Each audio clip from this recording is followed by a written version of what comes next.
E a próxima janela tende a ser mais tímida, né? Porque é meio de temporada na Europa. O São Paulo tem a expectativa de conseguir negociar algum jogador? Eu acredito que a expectativa, André, sempre vai existir, mas é uma janela mais fraca. E veja bem, o São Paulo, ao realizar um déficit esse ano, porque ele vai se avizinhar, porque se eu tenho uma necessidade de vender 176 milhões, talvez eu chegue em 100, 105, 98, eu não sei ainda. O que vai acontecer? Nós vamos ter um buraco que foi objetivamente da falta de proposta e de reação do mercado. Entretanto, o que o torcedor precisa entender, o São Paulo valorizou muito o seu ativo. Quando nós chegamos lá, o Rodrigo Nestor estava para sair do São Paulo. Nós estávamos frágil juridicamente. Nós renovamos com o Rodrigo Nestor, com o Gabriel Sara, com o Hélito, com o Luan, melhoramos a situação desses meninos, agora tem o Marquinhos também, tem o Diego Costa. Então, esse ativo de jovens jogadores é um patrimônio do São Paulo. Quando o mercado voltar a ser comprador, o próprio Igor Gomes, nós poderemos ter, através de um ou dois atletas, um equilíbrio melhor para o ano 2022. Portanto, de um lado, nós tivemos o problema da falta de propostas e sondagens, mas também valorizamos o nosso ativo. O nosso foco foi valorizar os meninos de Cotia e, mais do que isso, promover os futuros jovens que virão pela frente. Rodrigo Bueno? Já avisou doidinho que vai vender alguém. Eu queria, primeiro, presidente, uma explicação um pouco mais clara sobre a saída do Crespo e a contratação do Rogério Ceni. Que muita gente entende, né? Acho que o senhor até agora, não sei se pode jurar se o Rogério Ceni foi procurado ainda com o Crespo no cargo ou não, porque teve um tempo muito curto entre a saída, né, o anúncio da saída do Crespo e a chegada do Rogério.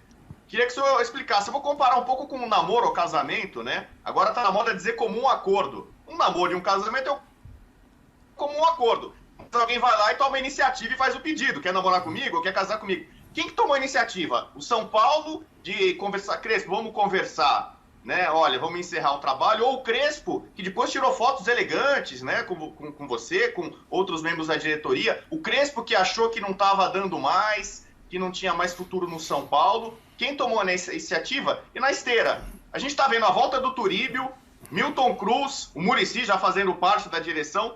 É um momento de nostalgia, de trazer antigos São Paulinos ou grandes profissionais que prestaram bons trabalhos para o clube? Rodrigo, deixa eu fazer rapidamente uma explanação de forma bem objetiva. Primeiro, trouxemos o Hernan Crespo de forma inédita, com entrevistas. Nós tínhamos a convicção de que nós precisávamos de um técnico com inovação, com DNA vencedor, e o Crespo, embora começando a carreira, apresentava esses atributos. Entrevistamos 8 ou 10 técnicos com a participação do Muricy, do Belmonte, e chegamos ao nome do Crespo. Ele correspondeu não só pelo título paulista, mas por uma dinâmica de jogo. Mas eu nunca deixei de dizer o seguinte: em caso de vacância do técnico, o Rogério Ceni sempre será lembrado. Eu nunca deixei de falar isso. É claro que naquele momento o Rogério era... Inclusive, conversou com o Rogério ainda no período de eleição, né? Sim, conversei com o Rogério e quando ele foi muito bem sucedido no Flamengo, é o atual campeão brasileiro, claro que eu não iria nem ousar em tentar trazer o Rogério. Então, o Crespo veio, correspondeu com uma dinâmica de jogo, etc. Toda semana nós fazemos reuniões de avaliação, toda segunda ou terça-feira da semana anterior. E foi mais reuniões, isso foi sendo colocado pelo próprio Hernan, pelo Muricy, por todos nós, um caminho difícil de superação. O São Paulo caiu muito gravemente as suas atuações, a sua dinâmica. E o próprio Crespo já mostrava a dificuldade na superação. Isso não coloca para baixo. E mesmo assim o São Paulo, há 3 rodadas, ainda tentou, insistiu, porque é o nosso negócio, nós não queremos trocar de técnico. Essa é uma receita que não dá certo. Agora, o que eu quero colocar aqui, depois isso foi discutido e é o comum acordo, porque o próprio Hernan sentiu a dificuldade de uma reação. E quando você tem um colaborador, e assim deve ser aqui na televisão, que você tem um colaborador que diz o seguinte: olha, estou com tais dificuldades. Se você mantém, você é omisso. Você tem que tomar medidas. E quando você é rápido e tem essas coisas, contratar o outro, não foi. Eu vou contar aqui o bastidor bem rápido. Quando, claro, eticamente, o Crespo foi noticiado desse final, não só ele almoçou com a gente, depois esteve com o Rogério 2 dias seguintes, eu liguei para o Rogério e pedi, o Rogério mora muito próximo do Morumbi, pedi: Rogério, vamos tomar um café. Eu conheço o Rogério quando ele era o terceiro goleiro o Alexandre estava na frente dele, que faleceu, era o Zete, o Alexandre, então eu conheço o Rogério há muito tempo. Chamei o Rogério e disse: Rogério, como é que você está? Ele falou, eu quero trabalhar em 2022. Ele já tinha recebido proposta de vários clubes. Do Santos, inclusive, da seleção da Venezuela, algumas coisas assim. Mas estava decidido a não trabalhar esse ano. Não trabalhar. E eu falei, olha, Rogério, eu vou te colocar aqui claramente. Eu tenho esse orçamento e eu preciso de você no banco quinta-feira contra o Ceará. Ele olhou, levou um susto e ele falou assim, demorou, pensou, não é o que eu queria, mas é um desafio. A pergunta que o Rogério passou para mim, que foi o sim dele. O Centro de Treinamento da Barra Funda tem iluminação para a gente treinar hoje à noite? Falei, não tem, mas eles vêm treinar no Morumbi. E foi assim, não assinamos o contrato ainda. Não assinamos o contrato ainda. Então o Rogério tem uma relação... Qual é o tempo de duração do contrato? O contrato ele termina esse ano e mais um ano. 2022. É um ano e 2 meses. O que o Rogério falou é tentar buscar pontos, rodada a rodada. Não ir para Libertadores. Qual seria o tamanho desse prejuízo? Eu acho que é um prejuízo, se você somar bilheteria, prêmios, performance esportiva, próximo de 15 milhões, para você ser raso. E isso diminuiria o orçamento para contratações, porque esse ano foi de 30 milhões e vocês conseguiram, até com uma certa criatividade, trazer muitos jogadores com um orçamento baixo. Né? Talvez o maior gasto tenha sido o Orejuela, quase 50% desse orçamento. Deus. Você acha que pode ser um orçamento menor do que 30 milhões sem Libertadores? Olha, ele pode impactar, mas também vamos ver os outros lados. O São Paulo, há tempo, não tinha um patrocinador master. Hoje a camisa do São Paulo só tem mais uma propriedade, com grandes valores, o que nos dá uma garantia de uma receita, uma garantia para instituições financeiras. Então, tem saídas e tem entradas. Tem uma janela que pode ser aproveitada em venda de atletas, tem bilheteria, que o São Paulo claramente tem um público hoje, no dia de hoje, é o maior público do Campeonato Brasileiro e a maior renda, né? Fechando a data de hoje. Né? Breve parênteses, que o Alex será um dia treinador do time principal? Eu tenho, mas é um processo que demora. O Muricy também tem, o trabalho dele é muito bom, mas é uma estrada, né? É uma longa estrada. Ele está fazendo um bom trabalho, se você olhar as nossas categorias de base, sub-17, sub-20, estão chegando nas fases decisivas, se vai ser campeão ou não é outra história. Mas... Prática, o São Paulo voltará a ser o São Paulo quando? Eu acho que 2023 nós vamos começar a ter um fôlego maior. 2022, porque veja bem, eu tenho, só de empresários eu tenho muitas mais pendências. Mais de 100 milhões. Terrível. Tem tributos parcelados. Tem efeito Daniel Alves, fora outras situações que foram acordadas de processo antigo. Então, ainda 2022, claro que você olhando já uma reação da Receita, você começa a equilibrar. Então, 2022 é ainda um ano de ajuste, mas dá, como o Eduardo falou, com criatividade, trazer bons jogadores. O Rigoni é um exemplo disso. É um investimento grande, mas não é de uma estrela, de um salário impagável. E acho que a criatividade na contratação e na montagem de elenco vai ser muito importante a participação do Rogério. Você pode ter um time com uma folha menor, mas um time muito mais competitivo. E, claro, ter 3, 4 jogadores diferentes. A torcida perguntando se dá para manter o Arboleda, que tem contrato finalizado só no final do ano que vem, mas ele poderia, no meio do ano, assinar já com algum outro clube. Sim, estamos conversando, há conversas do nosso departamento de futebol. Ontem mesmo, no nosso campeonato, esse programa é gravado, ontem ganhamos o campeonato de basquete paulista. Ele estava na arquibancada. Estava lá torcendo, ele é um grande São Paulino, é um jogador que deixa tudo dentro de campo, treina muito bem, é um grande atleta e nós esperamos renovar, claro. Casares, já estamos na parte final, então eu vou fazer 2 perguntas. A primeira, como é que ficou a situação do Pablo em relação à entrada dele, essa renovação automática por mais um ano? O jogador conversou com vocês, não conversou? Vai ser tudo cumprido conforme as cláusulas que foram colocadas quando da contratação dele? E se você, lógico, o Rogério chegou ontem, não dá tempo ainda, nem ele estava até contando que não consegue nem distinguir ainda o Marquinhos do Wellington, né? Ele confunde. Óbvio que não deu para ele ainda fazer um diagnóstico. Mas o final da temporada está aí e o início da outra também.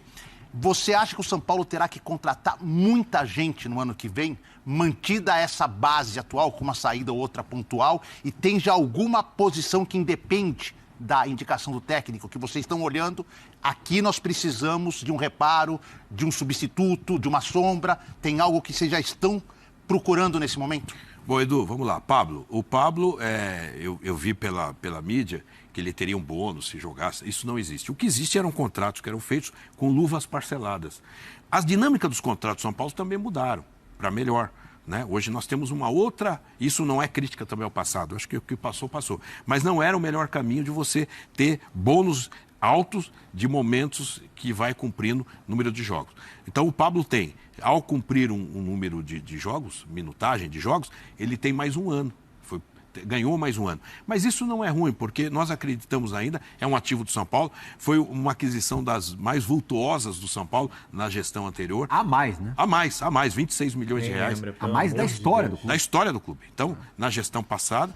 Então, nós temos como ativo do São Paulo, primeiro passo, trazer ele de novo, trazer benefício para o São Paulo e ter um ativo do São Paulo. Então, ter mais um ano não é ruim, até porque o técnico deve contar com ele, porque já escalou, e quem escala no São Paulo é técnico.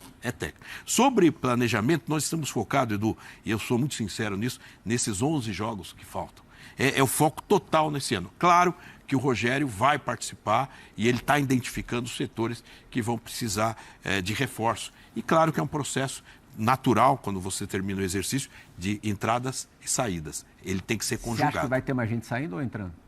Eu acho que vai ter um equilíbrio. O que importa para nós é que essas entradas e saídas desonerem a nossa folha. Ou seja, pode sair um jogador de 500 e entrar 2 de 100. Estou dando um exemplo assim. Saiu o Vitor Bueno de mas 400. eu acredito que as saídas vão se aproximar, mas o que interessa é tornar a nossa folha com um time cada vez mais competitivo, com um custo menor. E aí, pessoal, o que vocês acharam das declarações de Júlio Casares? Deixa aqui no comentário. E falando em São Paulo, hoje tem São Paulo e Internacional. E tem uma boa notícia, hein? Vamos pra ela. Caleri participa de parte do treino na véspera de duelo com o Inter e é dúvida. Essa foi a notícia da Gazeta Esportiva. O São Paulo finalizou na manhã deste sábado no CT da Barra Funda sua preparação para enfrentar o Internacional. Caleri, que ficou de fora da maioria dos treinos dessa semana, participou parcialmente da atividade comandada por Rogério Ceni e não está descartado para o confronto com o Colorado, não. Havia expectativa de Caleri voltar a ser relacionado nessa rodada pelo fato de seu problema físico não ser uma lesão muscular, mas sim um edema na coxa direita. Algo teoricamente mais simples de tratar, mas não é todo mundo que tem o Dr. Gelol no departamento médico, né não, pessoal? Ausente apenas do confronto contra o Red Bull, o argentino, embora as chances não sejam tão grandes, pode aparecer ao menos no banco de reservas neste domingo no Morumbi. Rigoni, em contrapartida, é presença certa para o duelo, após desfalcar o São Paulo nos últimos 3 jogos devido a um estiramento na coxa esquerda, sofrido na partida contra o Cuiabá na Arena Pantanal. Durante a semana, Rigoni esteve envolvido parcialmente nos treinamentos da equipe. Embora tenha participado de algumas atividades com o restante do elenco, o atacante argentino também realizou trabalhos individuais, acompanhado dos preparadores físicos do clube. Até porque todo cuidado é pouco com o atleta mais decisivo do São Paulo em 2021. Vale lembrar que Rigoni e Caleri são responsáveis por 50 dos gols marcados pelo São Paulo no Campeonato Brasileiro. É isso mesmo. Também com Pablo como reserva, não tinha como ser diferente. O primeiro soma 4 gols e 4 assistências, enquanto o segundo já balançou as redes 3 vezes. Caso Caleri não fique à disposição, Rogério Ceni deve optar por Luciano e Rigoni no ataque, podendo até aparecer Luciano e Éder e, por que não, Marquinhos, que daí é mais velocidade para o setor. Pablo, que foi titular contra o Red Bull Bragantino, é outra possibilidade ainda que remota, vide a reprovação da maioria da torcida são paulina. O provável São Paulo para enfrentar o Inter será Thiago Volpe, Orejuela, Miranda, Arboleda e Reinaldo, Lisieiro, Gabriel Sara, Igor Gomes e Benítez, Luciano e Rigoni. O São Paulo é o atual 13º do Campeonato Brasileiro com 34 pontos e precisa vencer para não deixar o sonho de se classificar para a próxima Libertadores ficar ainda mais distante. E aí, pessoal, animado com essas novidades? Vamos que vamos, hoje tem São Paulo e Inter, após o jogo tem vídeo, tá ok? Com as análises, os melhores momentos e quem sabe muitos gols do São Paulo Futebol Clube. Então é isso, eu sou Marcelo Mazorra do canal Mazorra SPFC. Se você quer ficar ligado nas novidades e nas últimas do São Paulo Futebol Clube, não deixe de se inscrever no canal, ativar o sininho e se puder, deixa o like, tá ok? Saudações tricolores e valeu!